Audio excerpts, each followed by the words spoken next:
Allahumma shalli ala sayyidina Muhammad wa ala ali sayyidina Muhammad.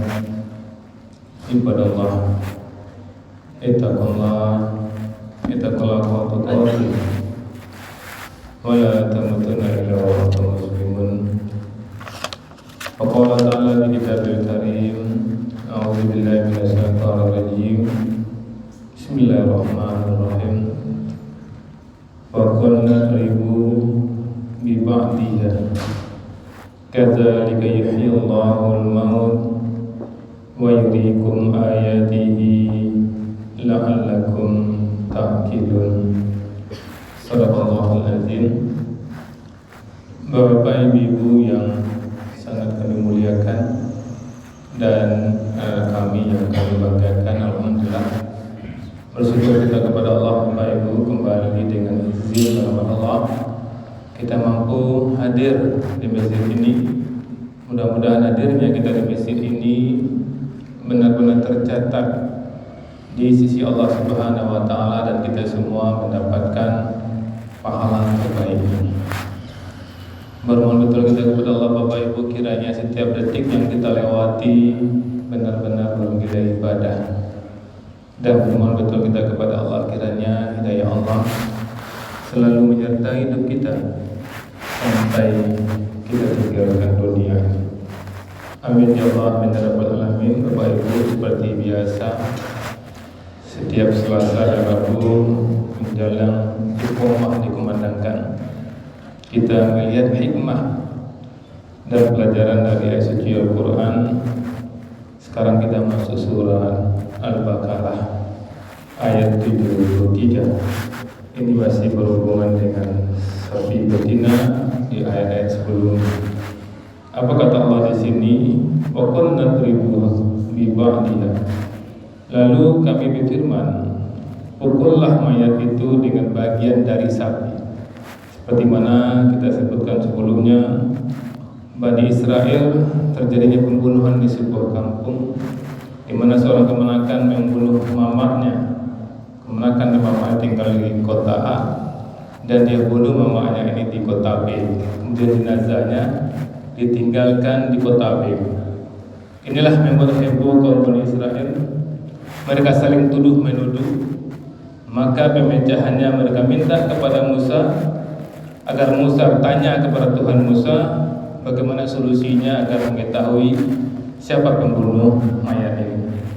Dan seperti yang kita ketahui sebelumnya, di mana Nabi Musa melalui Allah memerintahkan Bani Israel untuk mencari sapi betina, dan sudah kita ceritakan sebelumnya, dan mereka menemukan sapi betina itu. Dan inilah ayat ini mengatakan, di mana Allah berfirman, pukullah mayat itu dari bagian dari sapi. Kadzalika yuhyillahul mauta. Demikianlah Allah menghidupkan orang yang telah mati. Setelah dipukulkan bagian dari sapi itu kepada jenazah, maka dengan izin Allah hidup orang itu.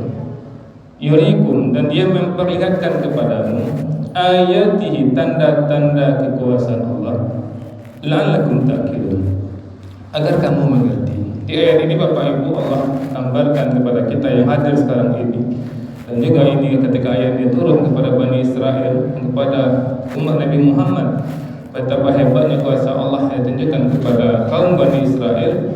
Dengan izin Allah, bagian tubuh sapi itu bisa menghidupkan orang mati.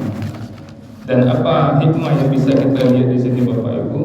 Dan karena itulah tujuan pengajian kita setiap Selasa dan Rabu, untuk melihat hikmah dan pelajaran dari ayat suci Al-Quran. Yang pertama, banyak hikmahnya Bapak Ibu, kita simpulkan di waktu yang singkat ini. Kekuasaan Allah atas kehidupan dan kematian. Allah mampu menghidupkan yang telah mati. Contoh, seorang yang bertobat dari dosa besar kembali menjadi pribadi yang baik. Dan juga di sini Allah gambarkan bagaimana paman yang mati ini Allah hidupkan kembali untuk menjadi saksi siapa sebenarnya yang telah membunuhnya. Dan ternyata yang membunuhnya adalah kemenakannya sendiri. Ini yang pertama, bahwa Allah kuasa, tidak mungkin bagi Allah. Dan kita harus tahu itu, bahwa tidak ada yang tidak mungkin bagi Allah. Kemudian yang kedua, hikmah dan pelajaran yang bisa kita ambil, mukjizat sebagai peringatan. Di mukjizat apapun yang aneh yang tidak masuk akal bagi manusia, tidak ada yang tidak masuk akal bagi Allah, dan itu namanya mukjizat. Mukjizat sebagai peringatan. Tapi tetap mukjizat tidak akan bermanfaat bila hati tetap keras. Sebagaimana kita ketahui, sebagian besar dari Bani Israel setelah kajian ini tetap juga membangkang. Maka jangan sampai kita yang mendapatkan informasi langsung dari Allah Subhanahu wa taala dari surah Baqarah beberapa ayat yang lalu kita sampaikan betapa kerasnya hati Bani Israel. Allah tunjukkan kuasa Allah dan mereka menyaksikan betul kuasa Allah, tapi mereka tidak membangkang. Maka jangan sampai kita juga seperti itu. Karena orang yang jelas mengetahui adanya Allah tapi masih membangkang, maka hatinya disebut hati yang keras. Maka jangan sampai hati kita keras, karena Allah juga gambarkan hati yang keras seperti batu. Kemudian yang ketiga, hikmah yang bisa kita ambil, ikuti perintah Allah meski tampak aneh. Karena apapun yang Allah perintahkan kepada kita itu bukan untuk didiskusikan, tapi untuk dieksekusi. Sering kami katakan itu perintah Allah bukan untuk dilogikakan, tapi untuk dilaksanakan. Ikuti perintah Allah meski tampak aneh. Ketika Bani Israel berkata kepada Musa, bagaimana caranya agar mengetahui siapa pembunuh mayat ini, dan Nabi Musa mengatakan cari sapi betina, ini kan aneh. Tapi karena ini perintah Allah Subhanahu wa taala, tidak ada yang aneh, tidak ada yang masuk akal. Maka ini penting bagi kita. Karena banyak orang-orang yang melogikakan aturan Allah Subhanahu wa taala, karena tidak semua aturan Allah yang bisa dilogikakan. Seperti ada juga sebagian orang yang mengatakan alangkah baiknya uang-uang kurban itu dikumpulkan saja uangnya, kemudian uang itu yang kita bagikan ke orang.